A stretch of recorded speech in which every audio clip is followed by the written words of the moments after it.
kami di dalam melakukan penjelasan. Yang kedua, Bapak-bapak, Ibu-ibu sekalian, mengenai Iran. Iran menegaskan bahwa siap menghadapi segala bentuk agresi yang diberikan kepada mereka. Sebagaimana Bapak-bapak mengetahui bahwa Iran sudah mempersiapkan diri kurang lebih 47 tahun setelah Shah Iran disingkirkan dan diganti oleh rejim baru. Nah, itulah saatnya 47 tahun dia bangkit, baik itu ekonomi, politik, dan juga pertahanan. Jadi sekarang Iran itu merasa bahwa dia juga mempunyai kemampuan untuk menghadapi global konflik. Kemudian juga Iran mempersiapkan skema asuransi kapal yang ada di Selat Hormuz dan juga ingin membuka kembali pasar saham dalam menghadapi tantangan besar. Tentunya tantangan besar yang dihadapi ini adalah tantangan yang berasal dari Amerika dan Israel. Kemudian juga Iran ingin mempertahankan posisi tawar dengan jalan dia tetap melakukan kontrol terhadap Selat Hormuz. Yang ketiga, yang kaitan dengan Israel. Israel akan melanjutkan operasi ke Lebanon. Sebagaimana diketahui bahwa dalam operasi Lebanon, Indonesia bagian daripada UNIFIL atas bendera Perserikatan Bangsa-Bangsa, dan tadi kami mengucapkan terima kasih atas belangsungkawa atas gugurnya sebetulnya 5 orang, Pak. Baru kemarin gugur satu lagi yang di rumah sakit lama. Jadi 4+1 sekarang 5 orang. Kemudian Israel juga mengalami tuduhan-tuduhan bahwa dia membangun pangkalan militer di Irak. Tapi ini adalah masalah yang berkaitan dengan mereka sehingga kita tidak terlalu banyak mendalaminya. Yang menarik adalah Israel meningkatkan tekanan internasional dan berkaitan dengan Gaza. Nah, inilah yang mengkaitkan kita terhadap BOP. Ya. Sebagaimana diketahui bahwa BOP itu adalah suatu inisiatif dari Presiden Amerika Serikat untuk membantu Palestina di Gaza. Dan kita tahu korban yang timbul mungkin sudah hampir 80.000 jiwa yang korban di Gaza. Nah, inilah upaya yang dilakukan oleh Presiden Amerika Serikat untuk melakukan bagaimana kita melakukan upaya penyelamatan terhadap kemanusiaan dan juga politik di Gaza. Nah, inilah yang membuat Indonesia juga mendapat suatu apresiasi dari Presiden Amerika Serikat bahwa Presiden Indonesia yang mayoritas jumlah penduduknya itu Islam, tapi dia sangat memperhatikan masalah kemanusiaan di Gaza.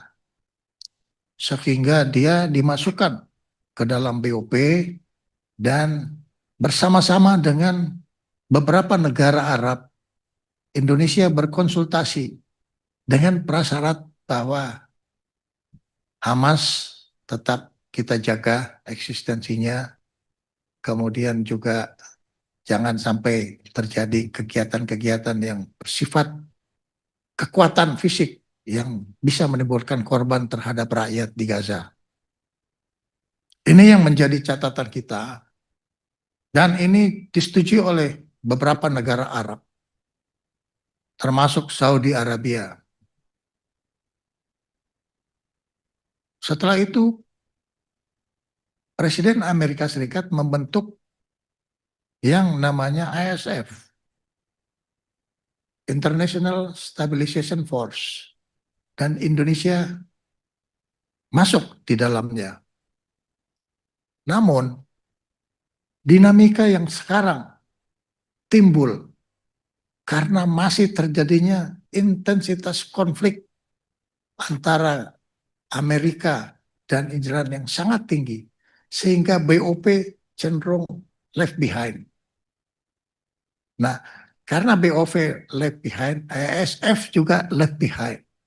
Walaupun kita di Indonesia, Panglima TNI sudah menyiapkan brigade-brigade komposit untuk geostrategi dan geopolitik dari inisiatif Presiden Amerika Serikat belum mendapatkan suatu arahan implementasi, maka sampai dengan saat ini ISF kita masih standby.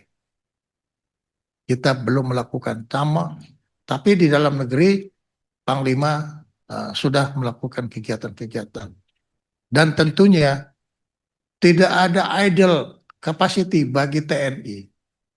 Di TNI sendiri, walaupun dia disiapkan untuk kepentingan tugas-tugas perdamaian, tapi di dalam negeri dia dipersiapkan untuk tetap memperkuat center of gravity terhadap perkembangan sistem pertahanan negara di Indonesia. Jadi satuannya yang di dalam negeri. Kemudian kami meningkat ke Arab Saudi. Arab Saudi dengan berbagai macam keuntungan geoekonomi dan geopolitik berusaha untuk mencari dukungan-dukungan yang bisa untuk kemampuan ekonomi berhasil membantu secara single upaya masing-masing negara termasuk Amerika, Inggris, dan lain sebagainya. Kemudian selalu ingin mendorong jalur diplomasi supaya tetap berjalan, belum selesai. Kesulitan karena dia banyak mengalami operasi kontra dan ofensif drone, di mana diketahui bahwa ofensif drone sekarang ini sangat tinggi di timur. Uni Emirat fasilitas strategisnya dalam keadaan terancam. Kemudian kita menilai Pakistan, kapasitasnya tinggi, tapi hasilnya belum memenuhi kebutuhan yang diinginkan sesuai dengan harapan daripada perdamaian secara global. Kemudian kami meningkat ke Lebanon.